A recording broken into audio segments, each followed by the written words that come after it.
started, maybe somebody can check out Sister Mandy, see if maybe it's coming through on that. It's showing that there is a sound. It shows that there's a sound. It shows that the sound is going through. Hopefully it is the sound of my voice here. Hopefully. Are there any questions? Maybe anybody, anything that's been in somebody's mind? Maybe it's a curiosity, a wondering about something. All right, let's see here. All right, maybe it'll be transitioning over in just a few moments.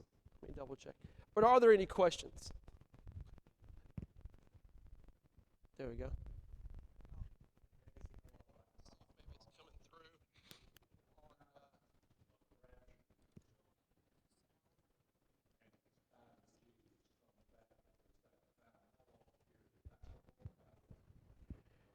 Oh, so from the from the rapture to his second coming.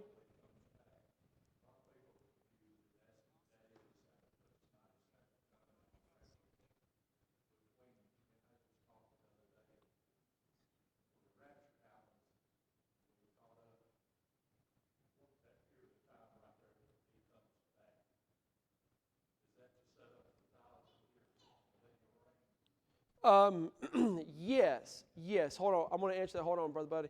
So for something's going on, and Brother Chris is not here. The video is recording, and so once the video is finished recording, I will upload the video onto our YouTube. But I believe that it cut out the live stream, and so somebody's watching it at home or something. I'll upload the sermon. After a while, I'm not sure what's going on, and Brother Chris takes care of all that for us, and so I'm not sure what's happening, but I just happen to notice. So, brother, the question is from the rapture of the church to when Jesus returns and touches down on the earth, is referred to by many as Daniel's what is called 70th week, and that is about a 7-year period of time. Now, there may be more time. The rapture may happen, and I do believe that the rapture of the church takes place before the tribulational period. I do believe that. And there may be a longer period of time. The 7 years seems to be suggested in Daniel from the time that there is a covenant that is made with the man of sin that is to be revealed until the Lord returns. It's a 7-year period. Now the rapture may happen, and there could be 2, 3, 4, 5 years, maybe, of things on the earth before that covenant begins. I don't think it's that long of a period. I think it's going to be very, very, very close. I do. I think it's going to be I think the rapture of the church and the treaty with Israel and all of that is going to happen very, very, very quickly. So about a 7-year period. But then that leads up to the millennial reign of Jesus Christ in Revelation chapter number 20, when he returns in Revelation 19 to defeat the Antichrist and the false prophet. Then in Revelation 20, he binds Satan, throws him into the bottomless pit for 1,000 years, and then that 1,000 years is when the Lord reigns on the earth. Anybody else? Any other questions? Curiosities? Oddities?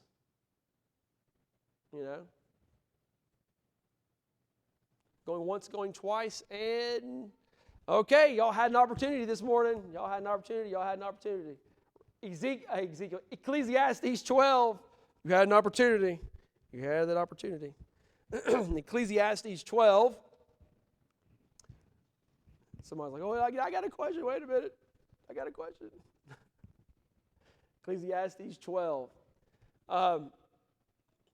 This week, while I was pondering on the service and preparing and things like that, this thought actually came to my mind.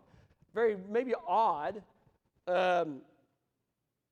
And so when I say this is going to sound odd, but my thought was this basically, what's the purpose of life? What's the purpose of life? We get up every morning, and we either go to our work, we go to school, we have activities that we're involved in.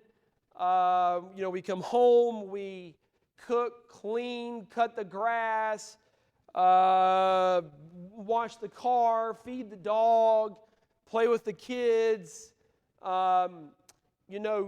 teach our children certain things about life in general so that they know how to live. And we kind of go through this cycle. We watch people every day. They get up, they leave, and then they come home. They get out of their cars. They go here, they go there. We're doing whatever it is that we're doing. And I was just pondering and wondering and thinking within myself, what really is the purpose of life? Even for a Christian, a child of God, what are we doing? What is my goal? And I hate to say that goal, but a lot of people have the idea and thought about life is that we're born, we live for 80 years, and then if we're fortunate, we live that long, or maybe we live a little bit longer in good health. And for what? Well, what's the point? What are we doing? Well, we're living for the next generation of people so that life can continue. And yes, sure, but that is an extremely humanistic perspective. That's an extremely humanistic way of looking at things, because then that can devolve into simply we're living life for ourselves, and it can become very selfish. Our living can become very selfish. I am doing what I do for the betterment of mankind. Well, what if I don't have that? What if I don't want to do that? And I live life for the betterment of Dan Odom. And so I'm intrigued often by this, because these are thoughts that are truly sought to be answered by people. Ecclesiastes chapter 12, thankfully God, He tells us, He just lays it out very clearly the purpose of mankind is. In Ecclesiastes 12 and verse 13, he says, "Let us hear the conclusion of the whole matter. Fear God, keep His commandments, for this is the whole duty of man. For God shall bring every work into judgment with every secret thing, whether it be good or whether it be evil." Now, what are two interesting verses here? Now, Solomon is the one who wrote the book of Ecclesiastes. Solomon also wrote two other books. He wrote the book of Proverbs, the majority of the Proverbs in the book of Proverbs. And that is the book of rules, the book of principle, the book of righteous living. And then he wrote the book of Song of Solomon, which is a song. It is poetry. It is a song. It is sung. And it is a song about romance. It is about a man who falls in love with this woman, and they become married, and the life that they live together in everything that they do. Okay? Then we come to the book of Ecclesiastes, though. Now, the book of Ecclesiastes has been referred to, and I have referred to the book of Ecclesiastes as the book of regret. Solomon is writing the book, and he is telling us how regretful he is. But as I have restudied the book, and I've reread and rethought and things like this, and I'm reading what Solomon has written in the book of Ecclesiastes, it is not a book of regret at all, although there are regretful things in it. But it is a book written by an old man, and I mean that not in a mean way, but a man who has lived life. He is older now. He's sitting on his throne, and he is reflecting on his life. And so Solomon has penned the book of Ecclesiastes, the book about vanity and how everything is empty and how everything is wasteful. But he's writing this book from the perspective of not of regret, although there's regret in it. He's writing the book from the perspective of reflection. And so he comes to the very end of the book that he has written. And he comes to verse 13 and he says this, let us hear the conclusion of everything I'm writing about. All right, Solomon, what is your conclusion? He says, fear God and keep His commandments. You're learning that verse, aren't you? Why? For this is the whole duty of man. And then he tells us what God's going to do. God is going to bring every work into judgment. Now, so what I like to do for just a few moments is just talk about these verses and then talk about what is happening in Ecclesiastes chapter 12 that I hope will help you and I as we leave to do the same thing that Solomon has done and to truly understand that your life, that my life, that there is purpose. Now, I know as Christians, we know this, okay? But that the everyday, the day in, the day out, the humdrum of life, the alarm going off every morning at, how early you have to get up, if you're working, or if you're retired and you're getting up and you're just taking care of things around your house or whatever it is that you're doing, and you get home in the afternoon and there's still all this other stuff that we have to do, that there is actual purpose in our lives. Okay, and hopefully we'll see that. Now, so in verse 13, Solomon says this is the conclusion. I've looked over my life. I have reflected on everything.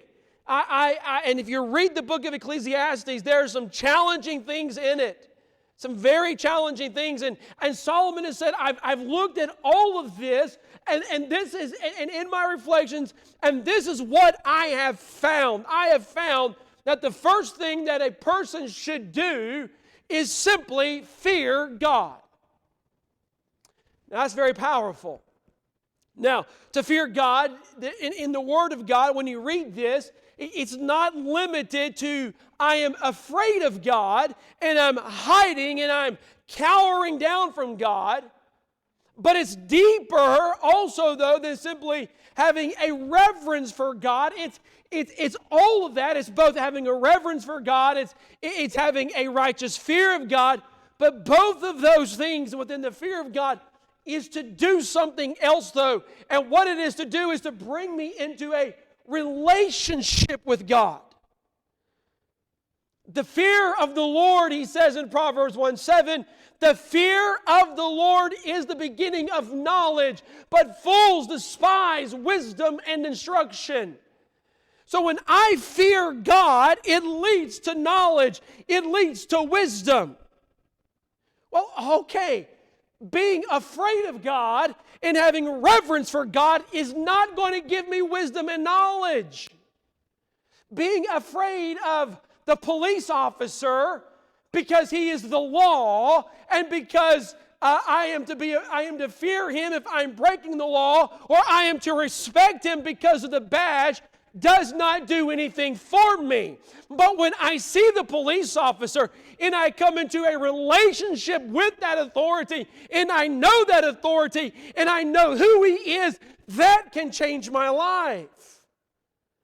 And it's the same thing as it is with God. To fear God is not simply I'm cowering down from Him. And it's not simply, well, I reverence God, although they're both implied. The idea of fearing God is one of relationship with Him. And so what Solomon is saying here is this. The conclusion of the whole matter is fear God, reverence Him, have righteous fear of Him, yes, but come into relationship with Him. Know God. Know Him. All right, but then he doesn't stop. And the second thing is this, and keep His commandments. And so not just fear God, don't just come into a relationship with Him, don't just know who He is, which that's a part of it, yeah, but then do as He says, do His commandments. Now the commandments here in Ecclesiastes 12 is talking about the Old Testament law. It's talking about the Ten Commandments. It's talking about sacrifices. It's talking about everything that is contained within the commands of God. Now, you and I, living under the dispensation of grace that we are not under law, but we are under grace. This does not mean that we kick the law to the side. Paul says that not to commit adultery, not to lie, not to steal, not to kill. Those things are fulfilled if I simply love you and I love my neighbor as myself, Paul says, which is a part of the law. Okay? It does not mean that we ignore those that are in need. Paul said, we will fulfill the law of Christ when we bear one another's burdens. So when the New Testament is speaking about that we're not under law, it doesn't mean that we are lawless. It's simply a fact that we are under grace now, and the grace of God is leading, guiding, directing, and empowering us to do those things. And so simply in the New Testament now, we're loving God and we're loving one another. So fear Him, reverence Him, have relationship with Him ultimately though, and do those things that He is telling us to do. Living for Him. Now this is very interesting to me though. Why?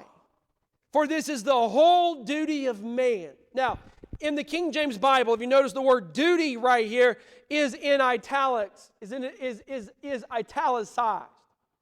Now you may wonder, why are some of the words in the King James Bible italicized? Does this mean they're super important? Okay. No, it's not what it means.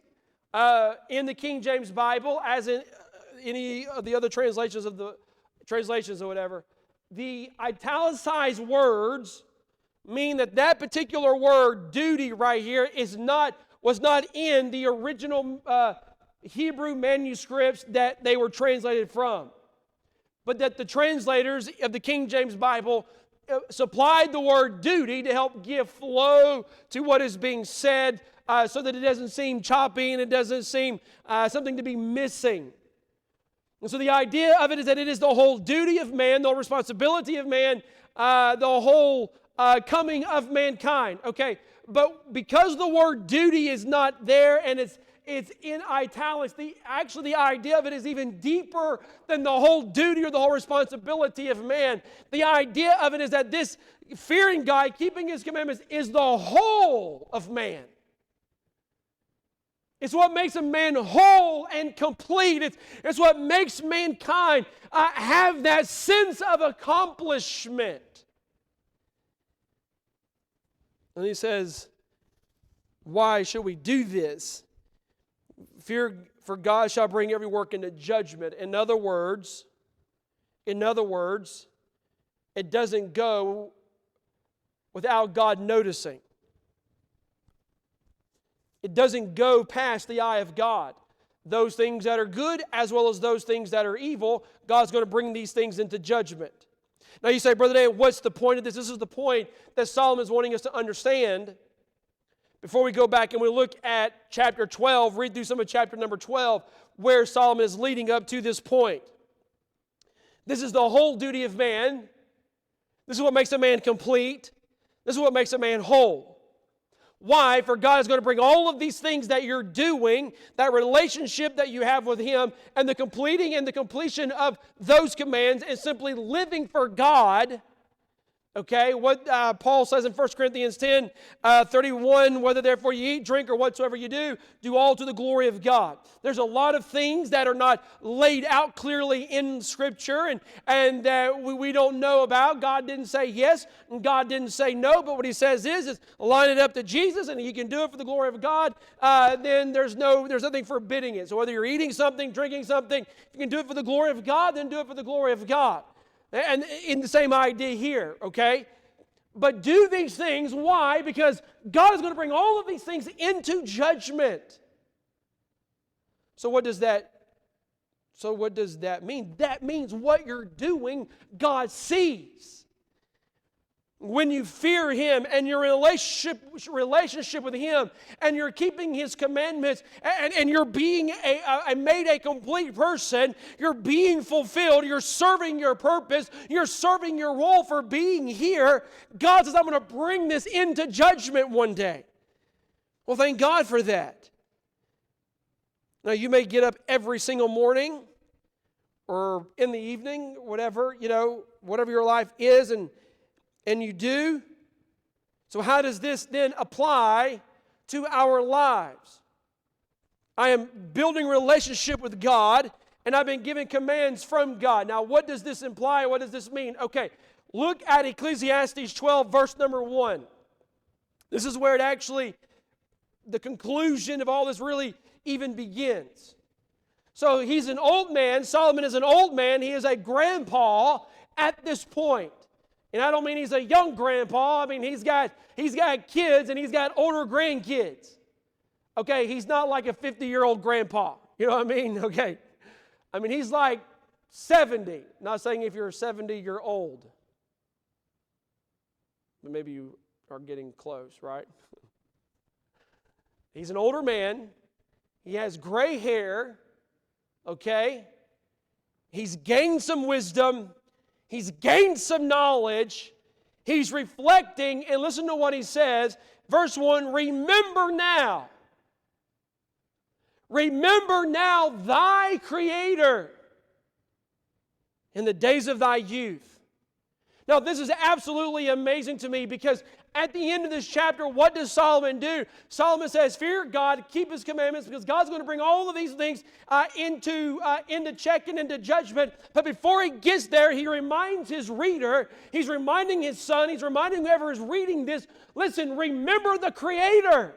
Now, why is that significant? Because when we go back to the creation, and we go back to Adam and Eve, and we go back to that, what do we read? We read of the responsibility that God gave to man, and what was that? Living on the earth, living life, tending to the garden, naming the animals, helping the husband, helping the wife, coming together as one, being a family unit, having children, leading them and guiding them, all of those things that we do on life, the day in and the day out, as mundane as they become.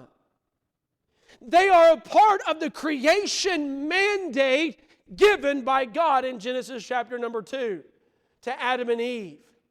And Solomon is reminding his son, remember your Creator. Remember the purpose of creation. Remember what God has done for us. This is the point. Now he says, remember the Creator in the days of thy youth, while the evil days come not, nor the years draw nigh, when thou shalt say, I have no pleasure in them. Now, remember your Creator in the days of your youth. He's talking to young people, talking to children, talking to teenagers, talking to young adults, okay? I am not a young adult any longer. I am middle-aged, all right? I'm not a youth anymore, okay? And if you're there, you're not a youth anymore. I still feel young, but I'm not a youth. Youth are children, teenagers, young adults, okay? He's speaking to them. And he says, I want you to remember your Creator in the days of your youth, while the evil days come not, or before the evil days. Now, what are the evil days? The evil days are hard days. The evil days are bad days. The evil days are those days of responsibility. Those are the days that have come upon us that we wish that we could shirk off, but we cannot. We're no longer young. And he says this, nor the years draw nigh. And the years draw nigh, he's about to mention, are the days of getting older. And he says this, I have no pleasure in them. You and I, we know this. Like about 9 o'clock, I am ready to go to bed. I'm done at 9. I mean, it's like, Dad, no, leave me alone. It's 9 o'clock. I'm done, And used to 12 or 1 o'clock is when you're done. when you're youthful, it doesn't matter. But as you begin to get older, the evil days are coming, and you have no pleasure in these things any longer. You just don't care. That's great. I'm glad you can climb that tree and jump out and land on your head and keep walking. That's great, buddy. Go for it. I don't care anymore. Can you do? Nah, probably, but it doesn't matter. I don't care, right? And so what is Solomon saying? Remember your Creator in the days of your youth. Remember who He is while you're young. Why does he do this? Why is he telling them this? Because Solomon lived his life, the entirety of his life, although he was the wisest man that ever lived, the entirety of his life, especially at the beginning of his kingdom, was all about amassing this wealth and gaining knowledge and gaining wisdom and doing whatever his heart desired to do. He did everything, Solomon said. There was nothing that I kept from my eyes. There was nothing I kept from my hands. I had men servants and maid servants. I had gold and money. I had more than anyone before me ever had. And yet, it's all vanity, he says. And so what Solomon is saying is, don't live the same life that I lived. Remember your Creator when you're young. Make solid decisions now. Because there's going to come a day, not that old people cannot live for God, not that, although there are certain things that I just don't care about anymore, not that I can't. But Solomon is talking about not wasting a life. And so you and I as individuals, we fear God and we keep His commandments because God is going to bring these things into account. It's not useless. It's not wasted. Being faithful to those things that we do, it's not empty. I'm developing a relationship with Him. I'm following His commands. I desire to please Him. God says it's not wasted. Going to your job day in, day out, dealing with your family day in, day out, helping your children, ministering to them, whatever it may be, it is not without purpose. And one day God will reward that faithfulness. That's the point. And then Solomon in verse 2 begins to describe the evil days. Verse 2, while the sun or the light or the moon or the stars be not darkened, nor the clouds return after the rain. The idea of this is that the evil days for us are coming. Okay, in the day when the keepers of the house shall tremble. Okay, he's describing, getting old. This is what he's describing. The keepers of the house shall tremble, and the strong men shall bow themselves, and the grinders cease because they are few. That would be your teeth, and those that look out the windows be darkened, your eyes start getting dim. Those that are the keepers of home, they are the guards, the protectors, as it were. They begin to tremble. The shakes a little bit. The strong man was strong, but now he's bowing over. He's beginning a little bit older. The doors shall be shut in the streets when the sound of the grinding is low, and he shall rise up at the voice of the bird, and all the daughters of the music shall be brought low. You can't hear as well, you're not hearing things as well, but he gets up at the sound of a bird, the voice of a bird, which is a very faint sound. This almost speaks of a nervousness. As we become older, we hear things and we get up and we go and we're checking on them. We hear this little bitty sound, but we can't hear other things, but we can hear other things. And a very nervous individual is almost the way he's describing. Also, when they shall be afraid of that which is high, and fear shall be in the way, and the almond tree shall flourish, and the grasshopper shall be a burden, and desires shall fail, because man goeth to his long home, and the mourners go about the streets. There are implications here. It seems the almond tree flourishing, and the grasshopper shall be a burden. These are signs of spring, especially the almond tree, which deals with the physical relationship between husbands and wives. And he says that desire is failing. It's dropping as we get older, but because man goeth to his long home, and the mourners go about the street, or ever the silver cord be loosed, hair, golden bowl be broken, or the pitcher be broken at the fountain, or the wheel broken at the cistern, talking about not being able to control our bowels and things like that. I mean, Solomon's really describing what it's like to become an older person. He says, before these days come, and you cannot go back and change anything. Decide today Remember your Creator now in the days of your youth. He said, brother, and I am no longer young. I'm experiencing some of these things myself, or I'm just no longer a young person. Can I go back? No, we know we cannot go back, but we can today. So you know what, God, I want to fear God, keep His commandments. Verse 7, then shall the dust return to the earth as it was, and the spirit shall return unto God who gave it. We pass away. And Solomon says that, and the vanity is a vanity, said the preacher, all is vanity. And he ends the book right there. He ends this, basically his writing there, kind of, it ends. And he ends on the same note, this is vain. It's vain. Well then, Brother Dan, if it's all vain, getting up, going to work is vain. Saving money is vain. Working hard is vain. It's all empty. Then what is the point? Well, then Solomon continues about seeking out knowledge and setting these things in order. That's when he comes to verse number 13. And he says, but let me remind you of the whole matter. Fear God. Keep His commandments. For this is what will make you a whole person. This is your whole duty, but this is what will make you whole. Remember your Creator. Remember what God gave to Adam way back here. Yes, remember God is the one who established this. He's the one who brought this into place. Yes. Okay, so remember that. Remember what He gave to Adam. Remember what He gave to Eve. Remember this responsibility that they have. Those same responsibilities are still flowing down through us today. Yeah, we're not naming animals. We're not attending to the Garden of Eden. We're not watching over all of those things, but we do have dominion over the earth. We do have dominion over the birds of the air, fish of the sea. He gave that to Noah after the flood, and He destroyed the earth, and everything was reset at the time in Genesis 9. After all of that happens, life continues. So on my job, fear God, develop a relationship with Him.